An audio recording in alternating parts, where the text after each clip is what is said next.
ጥቂት ዓመታት ሄዱ። ተስተናጋጆች ያለመጠን ተበራከቱ። የማይተዋወቁ ሰዎች ጠባብ ጠረጴዛ ከበው እንደ ገበጣ ተጋጣሚ ግንባር ለግንባር ገጥመው ይቀመጣሉ። ቦታው ከመጥበቡ የተነሳ ጠረጴዛ ተካፍለው የተቀመጡ ሁለት ተስተናጋጆች በአንድ ጊዜ ብርጭቋቸውን ካነሱ አለፈቃዳቸው ያጋጫሉ። በዚህ መሃል ትከሻ ለትከሻ ሲጋፉ የራሱን አፍስቶ ከጎኑ የተቀመጠ ሰው አፍ ውስጥ ጉርሻ የሚጥል አይጠፋም። ካፌው ቢጨናነቅ አይገርምም። አዲስ አበባ አለቅጥ እየሞላች ነው። ገበሬው ጠፍ መሬቱን ትቶ ሞፈሩን ተሸክሞ ወይፈኑን እየነዳ ከገጠር ወደ መዲናይቱ ይመጣል። ወይፈኑን ወደ ቄራ፣ ሞፈሩን ወደ ቤተ መዘክር አሰናብቶ ሎተሪ ማዞር ይጀምራል። ሕፃናት ክረምት ከበጋ ሳይመርጡ ተዘርተው ይበቅላሉ። ወላጆች የበኩር ልጃቸውን 1ኛ ዓመት የልደት በዓል በግብረ ሥጋ ያከብራሉ። የዚያው ቀን 2ኛ ልጃቸው ይረገዛል። ዘመናዊ ሴቶች ለእርግዝና መከላከያ መርፌ ይወጋሉ። ይሁን እንጂ የወንድ ዘር በመርፌ የተቀበሉ ይመስል አርግዘው ይታያሉ። የሚኖረው ከማኖሪያው እጅግ በለጠ። ያም ሆኖ አዲስ አበባ ውስጥ የሐዘን ምልክት አይታይም። የደስታ ከተማ ናት አዲስ አበባ። ደስታ በእጦት ላይ የበቀለ አበባ ነው ያለው ማን ነበር? አዲስ አበባን ከፍ ሲል እጥረት፣ ዝቅ ሲል እጦት ያዋስናታል። ለምሳሌ የመጓጓዣ እጥረት አለ። ነዋሪዎች ሚኒባስ በሚጠብቁበት ናፍቆት የመድኃኔ ዓለምን ምጽአት አይጠብቁም። ሚኒባሱ ብቅ ሲል ጎዳናው ዳር የበቀለ የቁልቋል ጫካ የሚመስለው ሕዝብ ድንገት ተንዶ መንጋጋት ይጀምራል። ለኑሮ የሚያስፈልገው ነገር ሁሉ በሚኒባሱ ታጭቆ የተላከለት ይመስል በታላቅ ጉጉት እየተጋፋ ወደ ሚኒባሱ በር ይሮጣል። በዚያ ግፊያ ውስጥ የዚህ ሰውዬ እግር እዚያ ሰውዬ ጫማ ውስጥ ይገባል። የዚህ ሴትዮ አምባር በዚያች ሴትዮ ክንድ ዙሪያ ይገኛል። ከጥቂት ደቂቃዎች በፊት የአንገት ልብስህ የነበረው አሁን እንደ ድግ በወገብህ ዙሪያ ታገኘዋለህ። ከዚያ ግፊ መሃል ወጥታ ከዚያ የሰው መረብ አምልጣ ሚኒባስ ውስጥ ቦታ ያገኘች ነፍስ እንዴት ደስ ይላት! ጊዜው ቢሄድም አብሮን የሚሠራው አባተ ብዙ አልተሻሻለም። ተስተናጋጅ ገብቶ ወንበር አጥቶ ባይኑ ሲፈልግ አባተ ፈገግ ብሎ በዝምታ ያየዋል። ወንበር ሊስብለት ይገባ ነበር፣ ግና በልጅነቱ ጉቶ ላይ ሲቀመጥ ስለኖረ ተንቀሳቃሽ ወንበር ያለ አይመስለውም። ለምሳሌ አንድ ቀን 2 ጀማሪ ፍቅረኛሞች ጭር እስኪል ጠብቀው ጥግ ይዘው ከተቀመጡ በኋላ ለመሳሳም ሲቀራረቡ አባተ አጠገባቸው ቆሞ በተመስጦ ያፈጥባቸዋል። ፍቅረኛሞቹ ዞር እንዲልላቸው ሰበብ ለመስጠት ሻይ በሎሚ ታመጣልን ሲሉት አባተ አይኑን ከላያቸው ላይ ሳይነቅል መክሊት 1 ሻይ በሎሚ ይዘሽ ነይ ብሎ ትዕዛዙን አስተላለፈ። ከሁሉም በላይ ግን ለምን ያለ ምክንያት እንደሚያስቆመኝ አይገባኝም። ሞባይል እያወራ ባጠገቡ ካለሁ ነፃ በሆነው እጁ አፈፍ አድርጎ ይዞ ይገትረኛል። ምን ሊነግረኝ ነው ብዬ ስጠብቅ ስልኩን አውርቶ ሲጨርስ ይለቀኝና ይሄዳል። አንዳንዴ የአምቦሃ ጠርሙስ እንደ ቴርሞሜትር በብብቱ ይዞ ከውስጥ ይወጣል። ብዙ አይነት ተስተናጋጅ መግባትና መውጣቱን ቀጥሏል። አሁን እዚያ ማዶ የተቀመጠችውን አሮጊት ፈረንጅ እንውሰድ። ኬክ ትበላለች። ኬኩን በሹካ ወግታ ወደ አፏ ስትወስድ አይኗ በጣም ይፈጣል፣ ስሯ ይገታተራል። መድኃኒት የምትውጥ እንጂ እህል የምትበላ አትመስልም። በትዕይንቱ ተሳቅቄ ወደ አበሻው ተስተናጋጅ ስዞር ነገሩ የባሰ ነው። በድስት የቀረበለትን ቦዘና ሽሮ እየተመለከተ ያጉተመትማል። ወይ ጉድ! ይህ ድስት በየጊዜው እያነሰ መጥቶ አሽትር ያክሎ ቁጭ አለ እኮ። እንጀራውስ ቢሆን በቀዳማዊ አፄ ኃይለ ሥላሴ ጊዜ ምጣዱ ሰፊ ከመሆኑ የተነሳ እናቶቻችን እንጀራውን ሲያሰፉ ዲስክ የሚወረውሩ ይመስሉ ነበር። ዛሬ ግን ምጣዱ አንሶ ተገራብራ አክሏል እያለ ያማርራል። ሌላው ሞቅ ያለው ደግሞ አጨብጭቦ ይጠራኝና ሄጄ ምን ልታዘዝ ስለው ሻይ ባረቄ ነፍሴ ነው ይለኛል። አረቄ የለም እዚህ ስለው ማዶ ካለው ካቲካላ ቤት አረቄ ጠጥቻለሁ፣ እዚህ ሻይ ልደብልቅበት ብዬ ነው ይለኛል። ንዴቴን ውጬ ሥራዬን በትጋት እቀጥላለሁ። አንድ ቀን ሙዝ ተመልሶ መጣ። ትልቅ ቀይ ቦርሳ አዝሏል። ለብዙ ጊዜ ለተነፋፈቀ ሰው የማይሆን ግዴለሽ ሰላምታ ከሰጠም በኋላ የተስተናጋጆችን ቦታ ትቶ ባለመስተዋቱን የኬክ ማስቀመጫ ሳጥን ተደግፎ ቆመ። መክሊት ቡና ስታቀርብለት ቡናው እንዲወፍርለት ጠየቀ። ወፍራሙ ቡና ሲቀርብለት 3 ማንኪያ ስኳር ጨመረበት። ለምን ስኳር ማስቀመጫው ላይ አይቀዳም? ይህ ቀላል ለውጥ አይደለም። ድሮ ሳውቀው ቡና ውስጥ ስኳር አይጨምርም ነበር። ወፍራም ቡናም አይጠጣም ነበር። ስኳርን አለመጨመር፣ ቡናን አለማወፈር ለጤና የማሰብ አንድ ምልክት ነው። አሁን ያ ሁሉ ጥንቃቄ የት ሄደ? የሙዝ ጸጉር በደንብ መስተካከሉ፣ ሰውነቱና ልብሱ መጽዳቱ በኑሮ ላይ የተከሰተውን ግዴለሽነት ከማየት አላገደኝም። ቡናውን እየጠጣ እጅብ ብለው የተቀመጡትን ተስተናጋጆች ፍዝዝ ብሎ ሲመለከት ቆየ። ክፍሉ መሃል ጥቂት ጓደኛ ተስተናጋጆች ጠረጴዛ ከበው ተቀምጠው ነበር። ከመካከላቸው አንዱ ብድግ ብሎ ወደ ውስጥ ገባና ትንሽ ቆይቶ መክሊትን አስከትሎ ወጣ። መክሊት በሻማ የተከበበ ትልቅ ኬክ ይዛ በውስጥ አዋቂ ፈገግታ ፈገግ ብላ ኬኩን ከአንዲት ሴት ፊት ለፊት አስቀመጠችው። ጠረጴዛውን ከበው የተቀመጡት የልጅቱ ጓደኞች ብድግ ብለው ጎረቤት አገር በሚሰማ ድምፅ ሃፒ በርዝዴይ ቱ ዩ፣ ሃፒ በርዝዴይ ቱ ዩ እያሉ መዘመር ጀመሩ። ባለልደቷ ልጅ ነገሩን እንዳልጠበቀችው ለማስመሰል ዓይኗን አፍጥጣ መዳፎቿን አፏ ላይ ጭና ጥቂት የመደናገጥ ትዕይንት ካሳየች በኋላ ብድግ ብላ እየሳቀች ጓደኞቿን ተራ በተራ ትስም ጀመር። በዙሪያው ተቀምጠው ሲበሉና ሲጠጡ የቆዩ ሌሎች ተስተናጋጆች የውካታውን መንስኤ ለማጣራት ዞር ብለው ካዩ በኋላ የእዩን ነገር መሆኑን ሲያውቁ በማየት ላለመተባበር በፍጥነት ወደ ሳህናቸውና ወደ ብርጭቋቸው አቀረቀሩ። ያንተስ ልደት መቼ ነው የሚከበረው ሙዝ? አለሽ መክሊት አጠገቡ ስትደርስ። ልደት አለ ሙዝ እንደመባነን ብሎ። ደሞ ከዚህ በኋላ ልደት ምን ያደርግልኛል?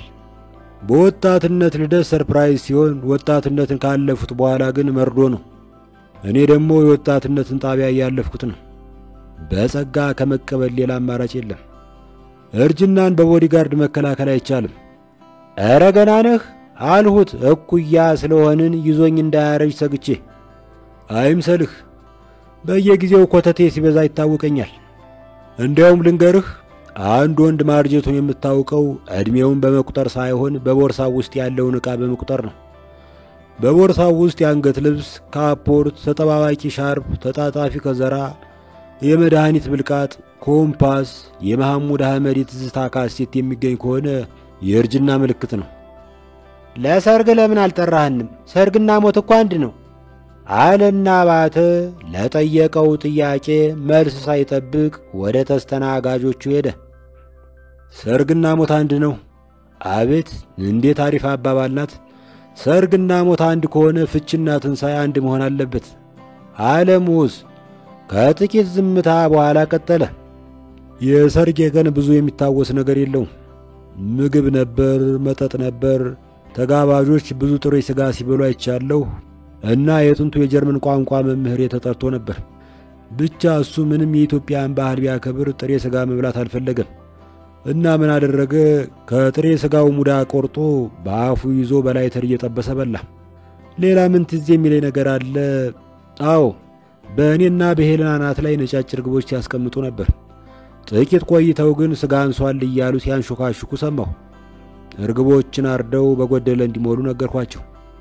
በቃ በሰርጌ ቀን ሌላ ምን ነበር?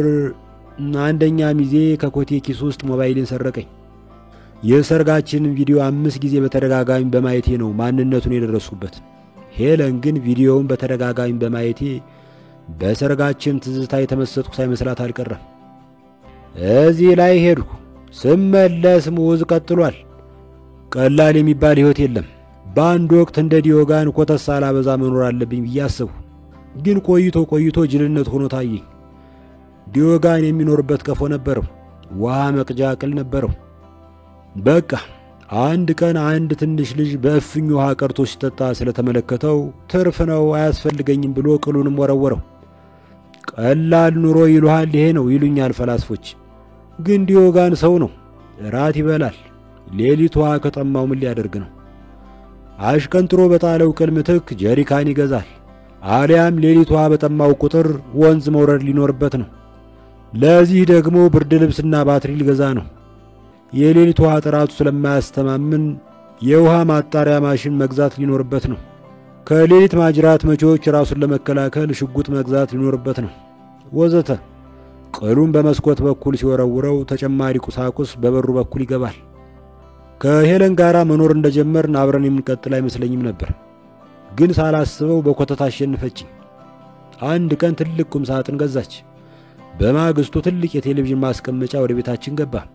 ከዚያ ብዙ አይነት ብርጭቆዎች፣ ማት አይነት ማንኪያዎችና ሳህኖች ቤቱን ሞሉት።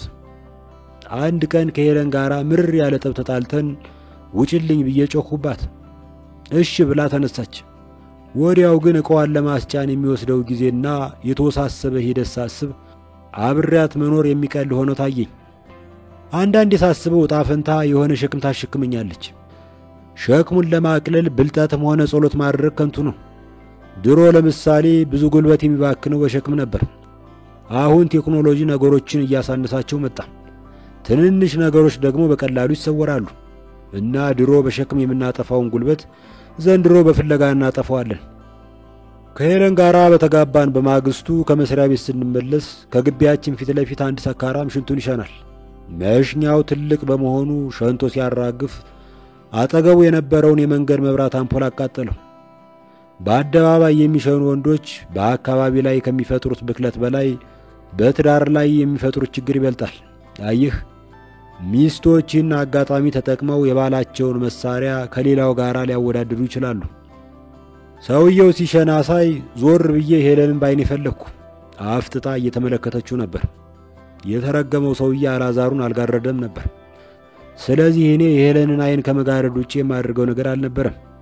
በጣም ተናድጄ እዚህ ትሸናለህ ብዬ ጮኹበት እና ጎረቤት ሀገር ሄጄ ልሽና ብሎ ጮኸብኝ።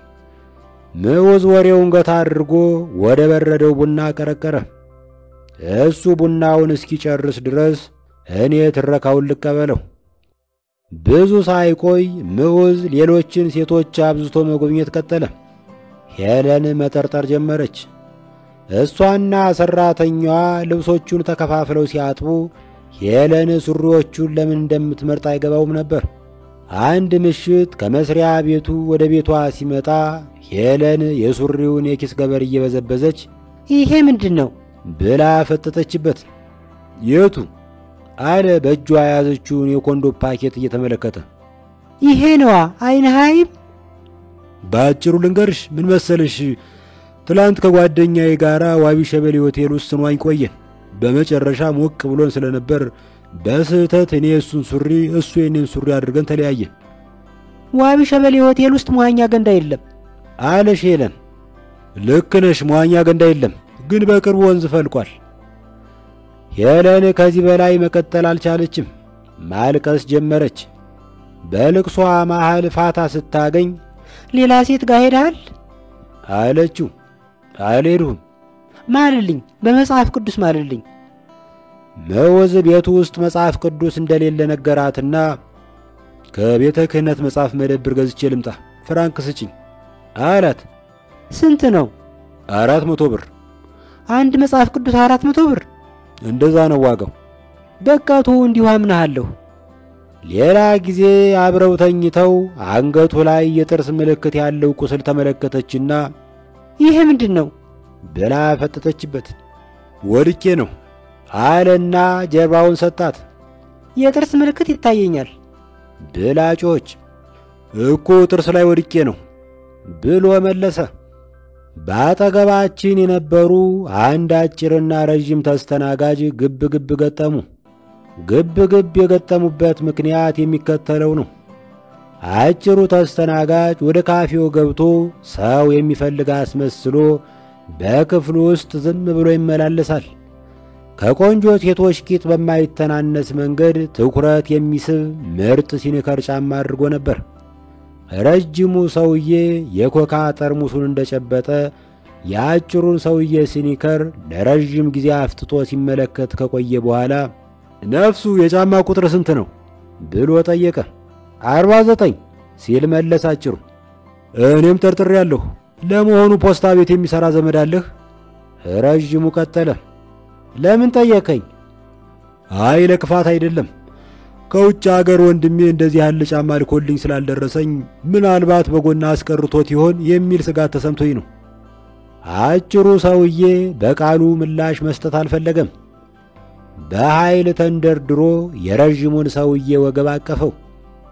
ረዥሙ ሰውዬ ብድግ ብሎ ጠርሙሱን በጥንቃቄ አጠገቡ ካለው ጠረጴዛ ላይ ካስቀመጠ በኋላ ጎንበስ ብሎ የአጭሩን ሰውዬ አንገት አነቀ። ፊቱ ላይ ያለው ፈገግታ ግን በአጭሩ ሰውዬ አንገት ላይ ሜዳሊያ የሚያጠልቅ እንጂ የሚያንቅ አይመስልም ነበር። በዚህ መሃል በሰላሙ ጊዜ አስተናጋጅ፣ በቀውጢው ጊዜ ቦዲጋርድ በመሆን በካፌው ውስጥ የሚያገለግለው አባተ በደረቱ አየሩን እየገፋ ደረሰና በአንድ እጁ የአጭሩን ሰውዬ ኮሌታ በሌላ እጁ የረዥሙን ሰውዬ እጅጌ ጨምድዶ ይዞ እዚህ ሰውዬ ተዝናና ስለሆነ አትረብሹ፣ ጠብ ከፈለጋችሁ ጡና ይለይላችሁ ብሎ ወደ በሩ ጎተታቸው። ጠበኞቹ ፊትና ኋላ ሆነው ሲወጡ የካፌው ደንበኛ ሁላ ጠበኞቹን ተከትሎ ግልብጥ ብሎ ወጣ። ከውጭ የመሸባቸው አልፎ ያጆች መንገዳቸውን ገታ አድርገው ፍልሚያውን ለመመልከት በጠበኞች ዙሪያ ከበው ተደረደሩ። የካፌው አዋሳኝ በሆነ ጸጉር ቤት ውስጥ ሲስተካከል የነበረ ጎልማሳ የገዛ ጸጉሩ እንደ ጨጓጊት የረገፈበትን ሽርጥ እንደለበሰ ግማሽ የተላጫ ናቱን አስቀድሞ ብቅ ካለ በኋላ ጠበኞቹን ባይኑ ይፈልግ ጀመር። ከጀርባው ጸጉር አስተካካይዋ መንሽ የሚያህል ማበጠሪያ ይዛ ትከተለዋለች። አባተ ካፌው በር ላይ ሆኖ ያልከፈሉ ተስተናጋጆች በግርግሩ መሃል ሾልከው እንዳይሄዱ በአይነ ቁራኛ ይጠብቃል። በጥበቃ ላይ የነበሩ 2 የፌዴራል ፖሊስ አባላት ግርግሩን አይተው ከመጡ በኋላ ጠቡ የፖለቲካ ጠብ አለመሆኑን አረጋግጠው ሲጨርሱ ከተመልካች መሃል ተቀላቅለው ማየት ጀመሩ። አጭሩና ረዥሙ ሰውዬ እንደ ተነፋፈቁ ዘመዳሞች ለረዥም ጊዜ ሲተቃቀፉና ሲላቀቁ ከቆዩ በኋላ አጭሩ ሰውዬ ሽጉጡን ላጥ አድርጎ ሲያወጣ ረዥሙ ደግሞ ጩቤውን መዘዘ። ዙሪያውን ከቦ ይመለከት የነበረው ተመልካች ትንሽ አፈግፍጎ ለእይታና ለሽሽት በሚያመች ቦታ ላይ ተከማቸ። ባለ ሽጉጡ ሞባይሉን ከኪሱ አውጥቶ ቁጥሩን ከመታ በኋላ ሄሎ ግርማቸው፣ አቤት ከሆን ከምኝታዬ መሳቢያ 3 ጥይት ይዘህልኝና ፈጠን በል ብሎ ጮኸ። ባለ ጩቤው በበኩሉ ከተመልካች መካከል የነበረውን ጓደኛውን ጠርቶ ስማቸው፣ ይህን ጩቤ አስሞርደህልኝና ፈጠን በል ብሎ ላከው። ጠብ ለማየት ጓጉቶ የነበረው ተመልካች ከጥቂት ደቂቃ በኋላ ተሰላችቶ ወደ ካፌው መመለስ ጀመረ። እኔም ተደርቤ ገባሁ። ከውስጥ ሙዝና መክሊት አፍ ላፍ ገጥመው ሲያወሩና ሲስቁ አየኋቸው። መክሊት አሁንም በሳቅ እያሳበበች ትከሻው ላይ ስትደገፍ ታዘብኳት። አጋጣሚውን ተጠቅመው ጭር ያለውን ቤት የድሪያ ቤት አድርገውት እንደቆዩ ውቃቤ ነገረኝ። ሙዝ አለ ወትሮ ካፌው እስኪዘጋ ድረስ ቆየ።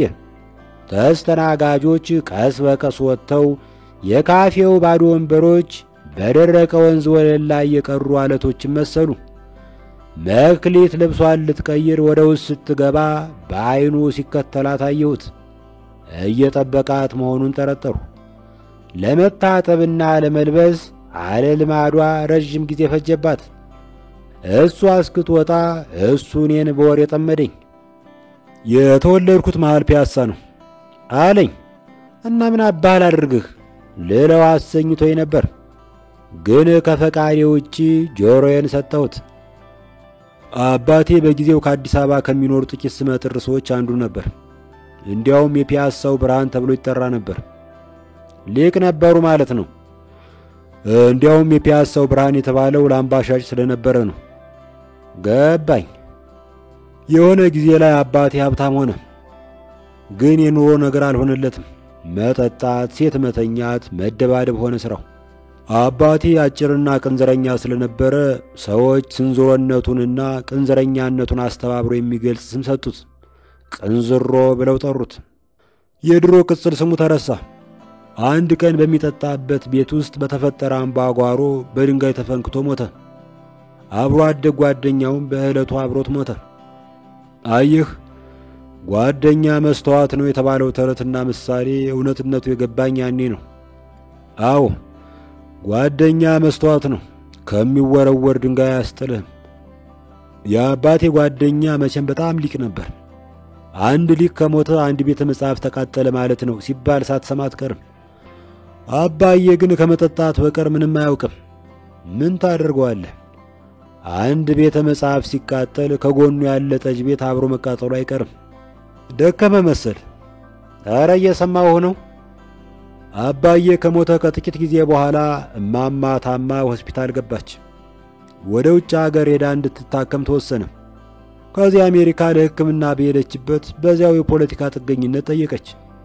የፖለቲካ ጥገኝነት እንዴት ተሰጣቸው? ሆስፒታል ውስጥ እያለች የኢትዮጵያ ሕመምተኞች አብዮታዊ ፓርቲ የሚባል ድርጅት አቋቁማ ነበር። ትዝ ይለኛል። ልጠይቃት በሄድሁ ቁጥር እሷ ያነቃቻቸው ሕመምተኞች መድኃኒት በሚሸጥ ክፍላቸው ውስጥ ተሰብስበው እንደ ቸጉቤራ እንደ ቸጉቤራ እንደ ቸጉቤራ እንደ ቸጉቤራ በማለት በታላቅ ወኔ ይዘምሩ ነበር። አየህ፣ ቸጉቤራም በሕይወት ዘመኑ ሙሉ የአስም ሕመምተኛ ነበር። ፋታ ለማግኘት በማሰብ ፊቴን ወደ ቴሌቪዥኑ አዞርሁት። የቴሌቪዥኑ ጋዜጠኛ ጠቅላይ ሚኒስትሩ በኒውዮርክ ከተማ በሚደረግ የመሪዎች ጉባኤ ላይ ለመሳተፍ ወደዚያ እንዳመሩ ይዘግባል። ጋዜጠኛው ይህን ሲዘግብ በስቱዲዮ ውስጥ የተንጠለጠለ የዓለም ካርታ ላይ ኒውዮርክን ነጥሎ እየጠቆመ ነበር። ብዙ ጋዜጠኞች ከጠቅላይ ሚኒስትሩ ጋር ወደ ውጭ ሲሄዱ በዚያው ስለሚቀሩ ከዚህ በኋላ እንዳይሄዱ ተወስኗል። ከዚያ ውሳኔ ጊዜ ጀምሮ ጠቅላይ ሚኒስትሩ ዓለምን ሲዞሩ፣ ጋዜጠኞች ደግሞ በስቱዲዮ ውስጥ ያለውን የዓለም ካርታ ይዞራሉ። እማማ ውጭ አገር መኖር መርጣለሁ ካለች ይመቻት። ዓለም ሕዝብ እኔ የምመለከተውን እየተመለከተ፣ ለእኔ ግን ከአገር ወጥቶ መኖር ትርጉም የለውም። ብዙ ሰው ከአገር የሚወጣው ከሆነ ነገር ለማምለጥ ነው። ካልሞተ በቀር ማን አገሩን ያመልጣል? በእርግጥ የአገሬ ታሪክ ደስታዬን ሲያደፈርስብኝ ኖሯል። በደካማ አገር ውስጥ ያለ ወንድ ከሴት ጋር በጥሞና መተኛት እንኳ አይችልም። የአገሬ ካርታ በየአንሶላው ላይ የተለጠፈ ይመስል እረፍት የለኝም። እስቲ ራስህ አስበው። ከቆንጆ ሴት ጋር አልጋ ላይ ሁኜ አላዛሬ ሲገተር ልጅቷ ዋው የአክሱምን ሐውልት አይመስልም ብላ ስታደንቅልኝ ሳልፈልግ የአክሱም ስልጣኔ በሐሳቤ ይመጣል። እኛ ኢትዮጵያውያን ከሺህ ዓመታት በፊት አክሱም ላይ ድንቅ ስልጣኔ መሰረትን። ባህር ተሻግረን መንግስታትን አስገበርን። ከዚያ ከብዙ ዓመታት በኋላ በተረገመ ዕለት ቀይ ባህር እንደ ዛጎል የተፋቸው ሁለት የግሪክ ብላቴናዎች ክርስትናን ይዘው መጡ። ቆይቶ ግብጾች ወንዛችንን ወስደው በምትኩ አቡን ሰጡን። አባይን ወስደው አባ ሆይን ሰጡን ማለቴ ነው። ክርስትና ከተፈጥሮ ጋር ስምረት የነበረውን አረማዊ እምነታችንን አጥፍቶ ስልጣኔያችንን አሽመደመደው። ይህን ሳስብ አላዛሬም አብሮ መሽመድመድ ይጀምራል። ወንድሜ ከሴት ጋር ተኝተህ ሳለ ከአራተኛው መቶ ክፍለ ዘመን ወዲህ ያለው ታሪካችን ወደ መኝታ ቤት ከገባ አለቀልህ እና መደሰት አንችልም ማለት ነው አልሁት። ፊቱን ወደ ጓዳው በር አዞረው። መክሊት ለባብሳ እየወጣች ነበር። የጠየቅኩትን የሰማኝ ስላልመሰለኝ ደገምሁለት። ለምን አንችልም አለ ሙዝ በመክሊት ቂጥ ላይ አነጣጥሮ። በበኩሌ እኔም እንደ ጎተ በዓለም ደስተኛ ነኝ። በአገሬ ደስተኛ የምሆንበት ምስጢርም እየተገለጠልኝ ነው። ይህ ምስጢር ለዘራ ያዕቆብም ሆነ ለዘራ ቱሳራ አልተገለጠም። ለእኔ ብቻ ለመደሰት አገራችንን መለወጥ ይኖርብን ይሆናል። ይህን ስል ድልድይ መስራት፣ ሐዲድ መዘርጋት፣ ነዳጅ ማውጣት፣ ዲሞክራሲ ማስፈን ማለት አይደለም። አገራችንን የምንመለከትበትን መንገድ መለወጥ ማለት ነው። በመሪዎች መተማመኑን ትተን የልባችንን መሪነት መከተል ይሻላል። ርዕዮተ ዓለሞች ሁሉ ሲከስሙ በልባችን ላይ የሚቀረው ርዕዮተ ዓለም ሜታሞሮፎሲስ ይባላል። የማያድጉ አገሮች ርዕዮተ ዓለም አድርጌ መርጬዋለሁ። በዚህ አማካይነት መከራችንን ወደ ሳቅ፣ ውርደታችንን ወደ ክብር የመቀየር ኃይል ይኖረናል። ለብዙ ዘመናት የምድር አማልክት ጦርና ችቦ ሲናጠቁብን ኖረዋል። ለፈጠራና ለሳይንስ ፋታ አልነበረንም። ቢሆንም የመለወጥን ሕግ ወይም ሜታሞርፎሲስን ተከትለን የሳይንስ ባለቤቶች ያቃታቸውን ሞክረናል። አንድ ቀን ገጠር ወርጄ ሴቶች ከወደቀ የመድፍ ቀልሃ የቡና ሙቀጫ ሰርተው ቡና ሲወቅጡ አይቼ እምባዬን መቆጣጠር አቃተኝ። የመገለጥ እምባ ነበር። አውሮፕላን ባለመስራታችን፣ ኮምፒውተር ባለመፈልሰፋችን መጸጸት አይገባንም አልሁ። አየህ፣ አውሮፕላን መስራት፣ ኮምፒውተር መፈልሰፍ ሰውን የተሻለ አላደረጉትም። በምንጅላቶቻችን ዘመን የነበረውን ክፋት፣ ሞትና ሽብር አልገሩትም። የመድፍ ቀልሃን የቡና ሙቀጫ አድርጎ መቀየር ግን የሞቱን ዕቃ ወደ ሕይወት ዕቃነት ማሸጋገር ነውና ቀላል ግኝት አይደለም። ወደፊት አንድ ቀን ወይ ጎበዝ ሽፍታ አሊያ ጎበዝ ተመራማሪ ወይ ጎበዝ ባል እንደምሆን ጥርጥር የለኝም። ብቻ የሆነ የላቀ ብቃት ሳላሳይ የካፌው ትውልድ አንድ አባል ሁኜ ብቻ ማለፍ አልፈልግም። አሁን ብዙ የምፈልጋቸውን ነገሮች በእድልም በለው በትግል አግኝቻለሁ። ሥራ ማግኘት እፈልግ ነበር፣ አግኝቻለሁ። ለዚያውም በአንድ ኤንጂኦ ወይም ነንግሮዝ ኦርጋናይዜሽን ውስጥ እሰራለሁ። መስሪያ ቤታችን እከክ ላስቸገራቸው አካባቢዎች ልብስና ሳሙና አያቀርብም። ከዚያ ይልቅ እከክ ላስቸገራቸው አካባቢዎች የማከኪያ ማሽን ያቀርባል። የነገርኩህን ባታምን አይገርመኝም። የውጭ አገር ሰው መሆን ገደብ የለሽ መብት እንደሚያጎናጽፍ አታውቅም። ኢትዮጵያዊ ከአገሩ የሚወጣው ለምንድን ነው? የውጭ አገር ሰው ሆኖ ለመመለስ ነው። የውጭ አገር ሰው ሆኖ ሲመጣ በተወላጅነቱ ያላገኘውን መብት ያገኛል። አንድ የሰፈራችን ሽማግሌ መሬት ለመግዛት ጠየቁ። ጉለሌ በካሬ ሜትር የተጠየቁት ገንዘብ ቢያስደነግጣቸው የጉለሌ መሬት ኡራኒየም አለው እንዴ ብለው ባለስልጣኑን ጠየቁት። በአንጻሩ ለውጭ አገር ኤምባሲዎች የሚሰጠው መሬት ግን በጣም ሰፊ ከመሆኑ የተነሳ ወንዝና ተራራ ቢገጠምለት አገር ተብሎ በተባበሩት መንግስታት ድርጅት ምክር ቤት ዕውቅና ይሰጠው ነበር። በዚህ ረገድ በምስራቅ በኩል ኢትዮጵያን 3 አገሮች ያዋስኗታል። ሶማሊያ፣ ጅቡቲና የጅቡቲ ኤምባሲ። ከሄለን ጋር እንዴት ታረቃችሁ አልሁት። ከዓመታት በፊት የገጠመውን አስታውሽ እነግርሃለሁ አለና ሊቀጥል ሲል መክሊት አጠገባችን መጣ ቆመች። ፊቱ በፈገግታ ተሞልቶ ሲመለከታት የኔ ፊት ባላየውም ሲቀላ ታወቀኝ። ፊቴን ለመደበቅ ወደ መታጠቢያ ቤት ሄዱ። ከጥቂት ቆይታ በኋላ ስወጣ መክሊትና ሙዝ በክፍሉ ውስጥ አልነበሩም። አባተ ብቻ ከመስኮት መስኮት እየዘለለ የመስኮቶችን መዘጋት ያረጋግጣል።